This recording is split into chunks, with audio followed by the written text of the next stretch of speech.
Nous allons finaliser avec le web service gestion commerciale. Nous allons améliorer un peu notre base de données au niveau du fichier des ventes. Dans le fichier des ventes, nous n'avons que le montant toute taxe comprise. Nous allons ajouter deux autres rubriques, encaissé et balance ou solde, qui seront des monétaires. Ceci va nous permettre, chaque fois que un client va faire un paiement, on peut directement enregistrer la somme des montants qu'il a versé et le solde qui lui reste à verser sur une vente. Ceci étant fait, nous allons améliorer notre classe M-Vente en ajoutant les deux rubriques que nous venons de créer. Encaissé et solde.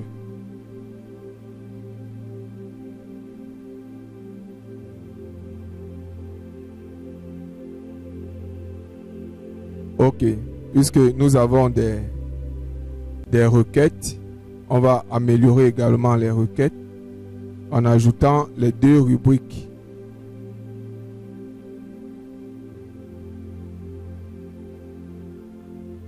Ok. Au niveau de la procédure création, nous allons entrer dans la procédure ou la méthode format vers fichier. Et à ce niveau, ici, ajouter le code pour valider les données. Nous allons ajouter le code de validation parce que cette procédure est utilisée tant dans la création que dans la modification d'une vente. Et donc, il faudrait se rassurer à la modification d'une vente, si le montant total de la vente a changé, il faut bien recalculer le solde de la vente si le client avait déjà payé un montant avant. Nous allons donc rédiger une requête qui va récupérer la somme des paiements de cette vente-là. Encaissement d'une vente. On va aller dans le fichier paiement. On prend ID vente. On va prendre le montant total et on va sommer ce montant. Lui, on va l'appeler montant encaissé. Et ici, on va filtrer par le ID vente. Bien, ici, on va exécuter cette requête. Puisqu'il y a désérialisé, on aura dans le ID vente ici. On va exécuter la requête.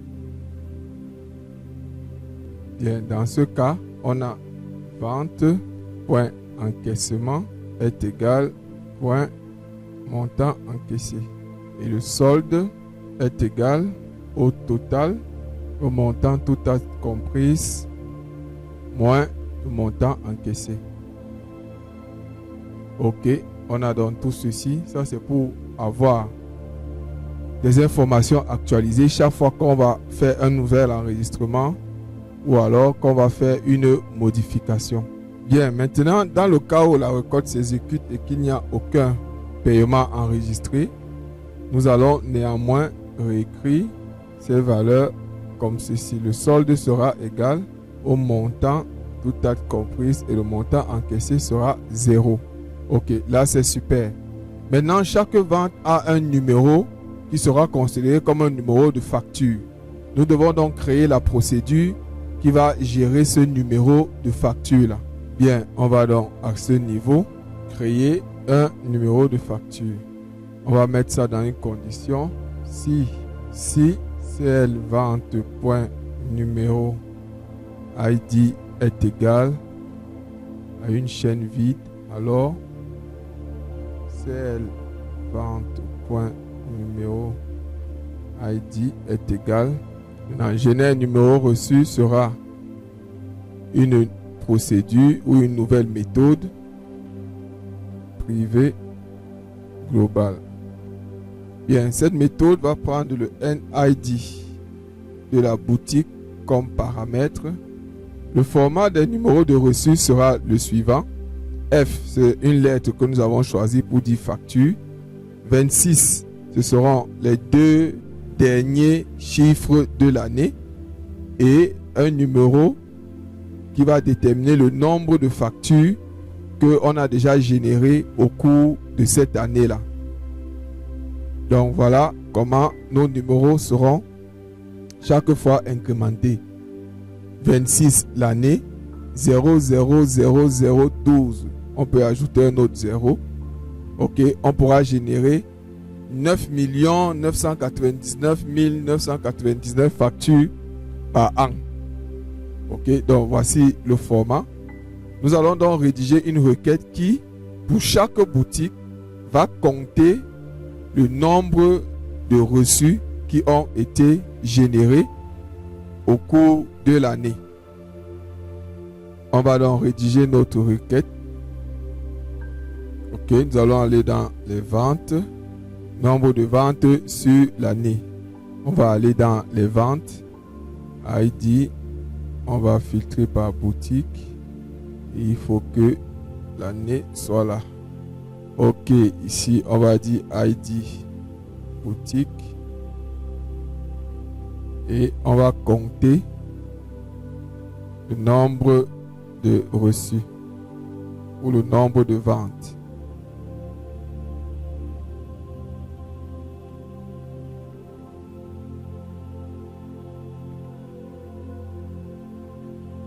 Ok, donc on va filtrer par ID boutique et par année. On peut cacher ces deux valeurs pour ne rester qu'avec le nombre de reçus. Voilà donc la requête. Ici, on va ajouter la variable une date. Bien, on va exécuter la requête. Ok, nous avons ça. Quand on exécute la requête, on va définir une variable. Un nombre de ventes est un entier. H lit premier. Un nombre de ventes est égal. Nombre de ventes. Bien. Et ici, on va initialiser cette variable à 1. Super. Maintenant, nous allons générer le numéro de reçu. On définit cette variable. Le numéro ID, qui est encore le numéro de reçu, sera égal à... Bien, voici le code qui va générer le numéro ID. Ici, au lieu de 5, on va mettre 7, 7, 8, 9, 10. Exactement. Et ainsi, nous allons renvoyer ce numéro-là. Ok, nous revenons dans la procédure de génération. Il faut lui donner en paramètre le ID de la boutique et la date de la transaction. Ok. Donc voilà, il va nous générer ici le ID, c'est-à-dire le numéro de la facture ou le numéro du reçu. Voilà pour l'amélioration du code de notre web service vente. Bien, maintenant nous allons poursuivre avec le web service du fichier encaissement ou des paiements. Bien, pour les paiements, il n'y aura pas de suppression. Il n'y aura pas non plus de modification. Lorsqu'un paiement est enregistré, c'est enregistré. On peut lire un paiement, on peut enregistrer, on peut tout lire. Donc ici, le P est en minuscule. Ok. Là, nous allons modifier également ce web service comme nous avons eu l'habitude. Ici, nous allons lire les paiements enregistrés dans une boutique. Maintenant, nous allons lire les paiements enregistrés dans une boutique au cours d'une période. Ok. Dans là, nous allons donc créer une requête que nous allons exécuter qui va nous permettre de récupérer les paiements d'une boutique au cours d'une période. On va trier, filtrer par ID boutique. Ok. Et au niveau de la date, nous aurons date début et date fin, est compris entre P date début et P date fin.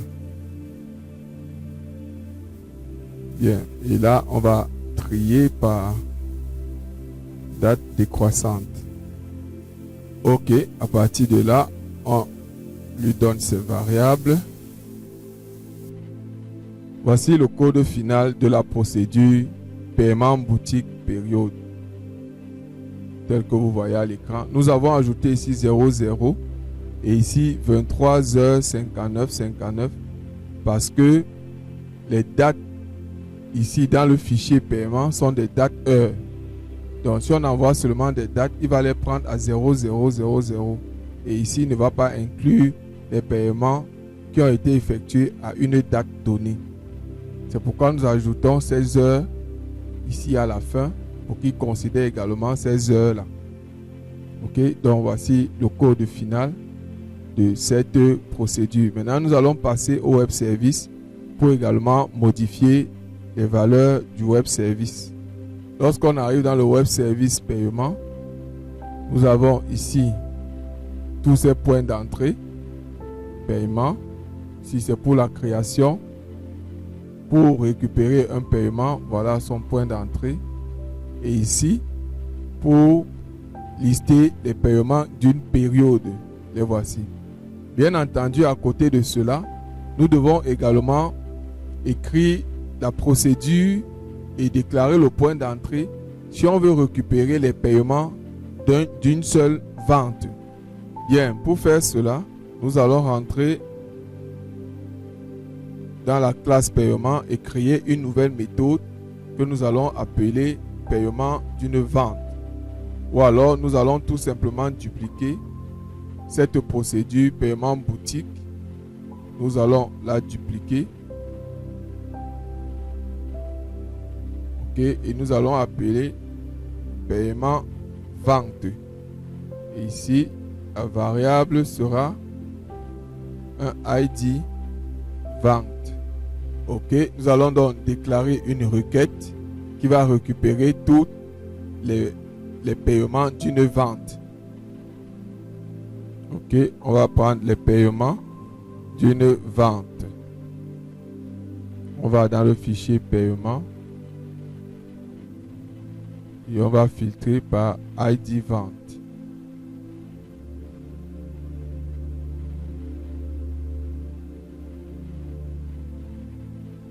Ok. Là, on va modifier cette procédure. Ok. Tout est terminé. Pour cette procédure, on va créer son point d'entrée en dupliquant celui-ci. Voilà, on va fixer sa procédure. Paiement vente. Et ici, on va dire paiement d'une vente.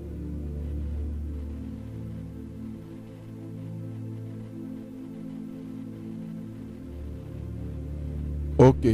Ceci étant, nous avons les paiements d'une vente et ainsi de suite.